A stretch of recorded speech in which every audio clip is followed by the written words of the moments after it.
Hello दोस्तों, स्वागत है आपका आपके अपने लीगल चैनल सोच पे प्रहार में। मैं हूं एडवोकेट सनी शर्मा और दोस्तों आज के इस वीडियो में मैं आपके लिए इलाहाबाद हाई कोर्ट का एक लेटेस्ट जजमेंट लेकर आया हूं। जनवरी 2021 का ही ये जजमेंट है दोस्तों, और ये जजमेंट बहुत ही इंपॉर्टेंट है, मेंटेनेंस केस से रिलेटेड है। इसमें इलाहाबाद हाई कोर्ट ने कुछ ऐसा कहा जिससे हस्बैंड को और प्रॉब्लम हो सकती है मेंटेनेंस के मामले में। दोस्तों देखिए, हम सभी का राइट होता है, यदि हमारे खिलाफ कोई ऑर्डर हो जाता है तो हम उसके अगेंस्ट जा सकते हैं, हम उसके अगेंस्ट कोई एप्लीकेशन दे सकते हैं या फिर रिवीजन में जा सकते हैं। पहले भी मैंने इस पे एक वीडियो बनाई थी। पर दोस्तों यहाँ पर इलाहाबाद हाई कोर्ट का जो दृष्टिकोण है मेंटेनेंस के मामले में इससे संबंधित, वो मैं आपको बताऊंगा, और जो आप सभी के लिए जानना बहुत ही जरूरी है, क्योंकि मैट्रिमोनियल डिस्प्यूट में मेंटेनेंस का मामला ऐसा होता है जो दायर होता ही होता है, हर किसी को लड़ना पड़ता है। तो इसलिए इन सब चीजों की नॉलेज होनी आपको बहुत जरूरी है। तो दोस्तों आज का वीडियो बहुत ही इंपॉर्टेंट होने वाला है, इसे स्किप बिल्कुल मत कीजिएगा, पूरे वीडियो में मेरे साथ बने रहिएगा। और यदि आप चैनल पर पहली बार आ रहे हैं, अब तक आपने चैनल को सब्सक्राइब नहीं किया है, तो चैनल को सब्सक्राइब करके नोटिफिकेशन बेल पर जरूर क्लिक कर दें, ताकि फ्यूचर में जब भी मैं ऐसी कोई लीगल अपडेट लेकर के आऊं, लेटेस्ट जानकारी लेके आऊं, उसकी सूचना आपको सबसे पहले मिले। तो चलिए दोस्तों, इस पूरे मामले को पहले समझ लेते हैं और फिर देखते हैं इस पर हाई कोर्ट का व्यू कि हाई कोर्ट ने क्या कहा। दोस्तों इस मामले में पति और पत्नी के बीच में मैट्रिमोनियल डिस्प्यूट चल रहा था और पत्नी ने 125 सीआरपीसी के अंतर्गत मेंटेनेंस का मामला पति के ऊपर दायर किया हुआ था।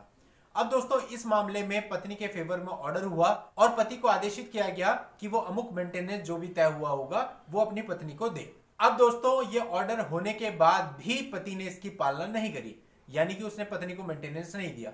अब ऐसा कुछ समय तक चलता रहा। उसके बाद कोर्ट ने सेक्शन 125 के सबसेक्शन 3 के अंतर्गत ऑर्डर कर दिया।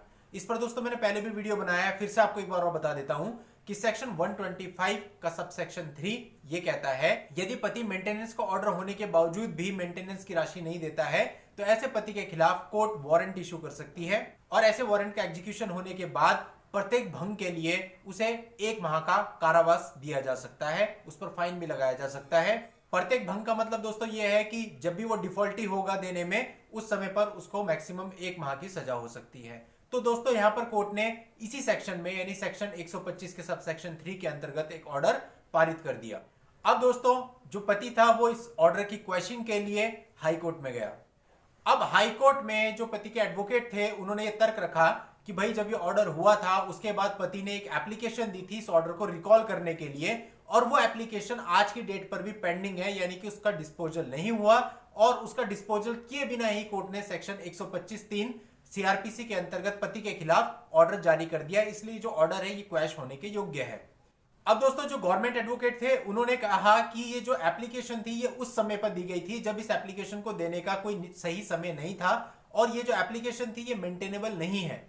इसलिए कोर्ट ने जो ऑर्डर किया है सेक्शन 125 के सबसेक्शन 3 में वो बिल्कुल सही है। अब दोस्तों हाई कोर्ट ने इन दलीलों को सुनने के बाद क्या बोला वो बहुत ही इंपॉर्टेंट है, और ऐतिहासिक भी आप कहेंगे उसको, जो स्टेटमेंट हाई कोर्ट ने जारी करी। हाई कोर्ट ने यह बोला कि सेक्शन 125 का subsection 3 is a mode of enforcement of right to maintenance. Its invocation against defaulter can not be faulted. मतलब कि दोस्तों हाई कोर्ट ने यह बोला कि सेक्शन 125 का सबसेक्शन 3 ऑर्डर को एनफोर्स कराने का एक जरिया है, और ये डिफॉल्टर के खिलाफ एक ऑर्डर है, और ये खुद में फॉल्टी नहीं हो सकता है, यानी कि खुद में गलत नहीं हो सकता है। और दोस्तों हाई कोर्ट ने लोअर कोर्ट के इस फैसले को बिल्कुल सही माना, और ये माना कि सेक्शन 125 सीआरपीसी के सेक्शन 3 में ऑर्डर करने की पावर मजिस्ट्रेट को है, और उस समय पर ऐसी कोई भी एप्लीकेशन मेंटेनेबल नहीं है।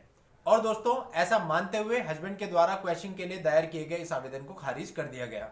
दोस्तों ये judgment Alakhram versus state of UP and another के नाम से दिया गया है, और इस जजमेंट का लिंक मैं इस वीडियो के नीचे डिस्क्रिप्शन में भी दे रहा हूं, वहां जाके आप इस जजमेंट को पढ़ भी सकते हैं और डाउनलोड भी कर सकते हैं।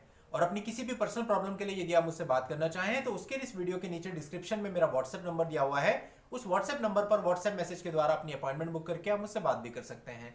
नेक्स्ट वीडियो में नई लीगल जानकारी के साथ मैं आपसे फिर मिलूंगा, तब तक के लिए good bye and thank you for watching. Take care.